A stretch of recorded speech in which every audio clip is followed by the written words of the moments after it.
Bonjour à tous, je suis Axel de Apprendre Excel et dans cette vidéo je vais vous montrer comment créer un tableau croisé dynamique. Donc on va voir plusieurs variantes. Voilà, j'ai mis plusieurs petits cas pour vous montrer plusieurs styles de tableaux et comment cela fonctionne dans différents cas. Alors si vous le souhaitez télécharger l'exercice complet avec le corrigé et la vidéo de formation qui va avec, je mettrai un lien dans la description ou alors vous cliquez sur la fiche. Vous n'avez qu'à renseigner votre mail et vous recevrez tout ça gratuitement par email. Alors ici, première chose, donc là on voit qu'on a des mois. Voilà, des mois qui peuvent être différents. Par exemple, ici, on a listé donc janvier jusqu'à mars, mais il arrive qu'on ait du février en plein mars, etc., puisque c'est une sorte de reporting. Donc, ce n'est pas forcément toujours à la suite des bons mois. Ici, on a des fruits et des commandes, c'est-à-dire qu'on a par exemple une activité de vente de fruits et qui sont faites par l'intermédiaire de grosses commandes. Donc, on voit qu'ici, par exemple, en janvier, on a une commande de fraises de 1648 € hors taxe. Là, nous, ce qu'on va vouloir faire, ça va être de mettre en forme tout ça pour voir un peu notre chiffre sur janvier, notre chiffre sur février, notre chiffre sur mars et aussi quelles sont les commandes de fruits, quels sont les fruits qui rapportent le plus et qui ont eu les plus grosses commandes. Alors pour cela, on va venir sélectionner entièrement notre tableau ici. Voilà. Et on va aller dans Insertion et on va venir donc insérer un tableau croisé dynamique ici. Voilà, on va cliquer sur tableau croisé dynamique. Ici, notre sélection, donc c'est bien celle qu'on vient juste de prendre à l'instant, donc c'est bon. On n'a plus qu'à appuyer sur OK. Donc ici, on peut l'insérer dans une nouvelle feuille de calcul existante ou alors dans une feuille de calcul qui existe déjà. Nous, on va mettre dans une nouvelle feuille de calcul, on va appuyer sur OK. Et notre tableau, voilà, va se mettre dans une nouvelle feuille qui a été créée de la feuille 1. Ici, on va venir sélectionner les données qu'on va vouloir voir apparaître. Par défaut, ça nous les met par exemple ici dans ligne et dans valeur. Nous, ensuite, une fois qu'on a cliqué ici pour les mettre en bas dans notre tableau, on va venir les placer selon notre choix. Par exemple, ici, par défaut, ça nous a placé ici donc notre total sur janvier avec nos totals de bananes sur janvier, de fraises sur janvier, de kiwis sur janvier, de pêche sur janvier, etc. Et ainsi de suite pour chaque mois. Nous, par exemple, on aimerait mettre nos fruits en colonne. Voilà, comme ça, ici, on a en lecture sur janvier, nos bananes, nos fraises, nos kiwis, nos pêches sur février. Voilà, après, il faut uniquement définir ces paramètres ici, donc étiquette de ligne et étiquette de colonne, pour que cela change. Ici, par exemple, en ligne, on a bien mis les fruits, et en colonne, on a bien mis les mois. Si on inverse maintenant, ça nous donnera ici, donc en colonne, les fruits, et en ligne, nos mois. Donc après, ça, c'est au choix. Ici, on va avoir des valeurs. Il peut arriver que ça ne soit pas paramétré directement en somme de montants. Pour cela, il faut cliquer uniquement ici. Donc, il faut bien mettre la paramètre calcul dans notre valeur. C'est-à-dire ici, par exemple, on a un montant hors taxe. Le reste, ce ne sont que des paramètres de tri, c'est-à-dire le fruit et le mois, ce sont que des paramètres de tri. Et en valeur, on va bien mettre notre résultat. Ici, ça va être notre commande hors taxe. Mais on va voir plusieurs exemples. Mais ici, par exemple, c'est notre commande hors taxe. Pour s'assurer que ce soit bien en somme, il faut bien aller faire un clic ici, paramètres des champs de valeur. Et ici, elle est sélectionnée somme. Par exemple, si j'aurais mis nombre, ça m'aurait mis le nombre de commandes ici pour chaque fruit. Par exemple, on a eu 2 commandes de bananes en janvier. Mais si on veut voir le chiffre d'affaires hors taxe, et bien, par exemple, on va aller bien dans somme. Et ici, on va voir le nombre de le prix, le montant des commandes hors taxe total de bananes sur janvier. Maintenant, ici, on a donc un extrait comptable, c'est-à-dire qu'on a des prélèvements qui sont effectués, on a toutes nos dates de prélèvements qui ont été effectués en décembre 2016, voilà, donc la liste est relativement longue. Et nous, ce qu'on veut voir, c'est quels sont les prélèvements qui sont faits en fonction des jours. On voit que par exemple ici, on a beaucoup de prélèvements le 3, ensuite on va avoir des prélèvements le 4, etc. Et on veut schématiser ça à l'aide donc d'un tableau croisé dynamique pour que ça soit bien plus clair à voir. Donc ici, la nature, on va pouvoir s'en passer puisqu'on voit que ce sont que des prélèvements. Donc, on va venir simplement sélectionner notre libellé d'écriture, notre date comptable et notre montant de débit. Donc, en fait, tout simplement, le libellé, ça va être simplement qui c'est qui va nous prélever. Notre date comptable, ça va être la date de prélèvement et le montant qui va correspondre à ce prélèvement. Donc, on va venir sélectionner notre tableau entièrement. On va aller dans Insertion, tableau croisé dynamique. Voilà, même chose ici, ça nous a bien sélectionné donc la plage qu'on vient de sélectionner à l'instant. Donc c'est déjà sélectionné. Donc là, on va le mettre dans une nouvelle feuille de calcul aussi. Donc ici, par défaut, ça nous l'a mis dans la feuille 2 et ça le met toujours à gauche de notre plage de données. Maintenant, ici, donc, on va venir sélectionner, comme tout à l'heure, tous nos paramètres qu'on veut voir apparaître, bien sûr, dans notre tableau. On verra qu'après, avec le troisième tableau, on peut choisir ou non de faire apparaître tous les paramètres, mais ici, on a besoin de tous les paramètres. Par exemple, ici, je vais pouvoir donc mettre, comme on l'a dit tout à l'heure, le montant. Donc ici, moi, mon étiquette valeur, ça va être le montant de mes débits. Donc, je vais bien le mettre dans valeur. Et ici, ça m'a mis le nombre de montants, donc je vais bien réguler pour avoir non plus le nombre de montants, mais la somme de ces montants. Donc, comme je l'ai montré juste avant. Maintenant, donc on voit qu'on a par personne qui prélève les montants et ensuite on a les dates. Nous, ce qu'on veut, c'est par date. Peu importe la personne qui va prélever, on veut vraiment notre date comptable qui apparaît ici. Donc là, maintenant, on a notre date comptable donc en étiquette de colonne. Et ici, on a tous nos prélèvements, tous donc nos libellés de prélèvement et les personnes qui vont prélever.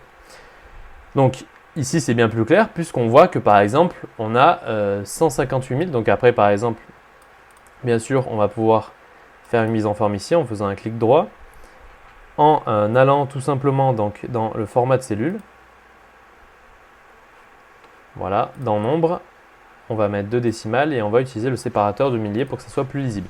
Ici, on voit par exemple qu'on a 158 689 € de prélèvement le 3 décembre. Le 20 décembre, on a 149 527 € de prélèvement. Donc voilà, ça nous permet de voir les prélèvements par date qui sont faits. Donc on passe de ça à ça, donc ce qui est beaucoup plus lisible pour anticiper par exemple une trésorerie. Donc maintenant, on va passer au tableau numéro 3. Ici, donc on a des numéros de facture, des clients, donc des montants hors taxes, TVA, des TTC, un net à payer, avec une date d'échéance. Ce qu'on va vouloir faire, ça va être de voir quel est, par exemple ici, notre meilleur client. Quels sont les clients qui nous rapportent le plus et donc quels sont les clients peut-être à qui on va pouvoir accorder par la suite une remise plus intéressante qu'aux autres en fonction de leur montant hors taxe de commande. Donc ici pareil, hein, on va sélectionner toute notre plage de données entièrement. On va aller dans tableau croisé dynamique. OK, nouvelle feuille de calcul. Donc ça nous a mis la feuille 3 juste à côté de notre dernier tableau croisé dynamique. Voilà, notre plage de données est ici, notre feuille est ici. Et maintenant, on va pouvoir aller sélectionner les paramètres qu'on veut. Par exemple, nous, on veut peut-être uniquement donc le client et le montant hors taxe. Le reste, le numéro de facture, la date, la TVA, le TTC, tout ça, nous, ça ne nous intéresse pas. Nous, on veut simplement voir la répartition du chiffre d'affaires par rapport aux clients pour voir quels sont les clients qui commandent le plus et quels sont les clients qui commandent le moins. Même chose ici, donc voilà, hein, ici, donc on a bien notre somme de valeur, notre somme de montant. Hein. Voilà, on pourrait, comme tout à l'heure, regarder le nombre. Voilà, le nombre de commandes qui ont été faites par les clients, mais nous, on veut bien non pas le nombre, mais on veut bien la somme, c'est-à-dire le total de leurs commandes hors taxe. Comme tout à l'heure, ici, on va faire une petite mise en forme en utilisant le séparateur de milliers pour que ça soit un petit peu plus lisible. Et on voit d'un seul coup d'œil, d'ailleurs, pour faire apparaître donc, le tableau, il suffit de cliquer dessus et ici, vous allez avoir votre liste de champs qui va réapparaître. Si vous cliquez ailleurs, ça va disparaître. Donc ici, ça s'est mis de base. En ligne, on a bien mis nos clients et en valeur, nos sommes. On aurait pu le mettre aussi en colonne nos clients, mais c'est bien plus lisible en mettant en ligne. Donc pensez qu'en ligne, c'est ça. Ça va apparaître ici et en colonne, ça va apparaître ici. Par exemple, si on avait les dates, on pourrait faire apparaître en ligne ici et nos dates en colonne par exemple. Donc on va sélectionner d'abord date et on va le mettre dans colonne. Donc on voit que par exemple ici, on a les commandes qui ont été faites suivant la date. On voit que Arteis a réalisé 2 commandes, une au 2 novembre 2016, une au 22 novembre 2016. Donc voilà, d'un seul coup d'œil, vous pouvez sélectionner tous les paramètres que vous voulez rajouter dans votre tableau. C'est relativement facile une fois que vous avez bien maîtrisé qu'est-ce qui doit aller dans valeur. Donc je rappelle que ce sont bien tout ce qui va être chiffre, soit le nombre, soit la somme, mais ça va être un montant qui va devoir apparaître en valeur. Et ensuite, vous allez pouvoir trier en ligne, en colonne. Bien sûr, vous allez pouvoir mettre plusieurs choses en ligne, plusieurs choses en colonne, mais toujours, le but, ça va être vraiment d'aller, là par exemple pour supprimer, donc on va soit supprimer le champ, soit vous pouvez le décocher directement en haut. Voilà, on va remettre notre somme de montant hors taxe. Et ici, par exemple, vous n'êtes pas obligé de mettre une valeur dans la colonne et une valeur dans la ligne. puisqu'ici, si je décoche date, j'ai bien une seule valeur en ligne et ma somme de montants hors taxe en valeur, et ça me donne bien la répartition des montants hors taxe suivant les clients qui apparaissent en ligne. Maintenant, imaginons que ici, je rajoute, donc on va en copier un, on rajoute une 15e donc, facture. Voilà, donc je vais la faire manuellement très rapidement. Voilà, donc ça va être la 15e. Donc le numéro de facture, on va faire un copier-coller, hein, c'est vraiment juste pour l'exemple. La date, on va la mettre au 30/11/2016. Le client, par exemple, on va mettre ce client-là. Le montant hors taxe, on va prendre, voilà, on va copier toute la ligne, toute une ligne déjà existante pour que ça soit un petit peu plus rapide. Voilà. Maintenant, on va aller voir ce qui se passe au niveau de mode tableau croisé dynamique. Avant, on voit que Drinkcard, il n'avait fait qu'une seule commande et on va voir ce qui se passe maintenant. Ici, donc, Drinkcard, si je mets en nombre de commandes pour voir si ça s'actualise, ce sera plus facile à voir.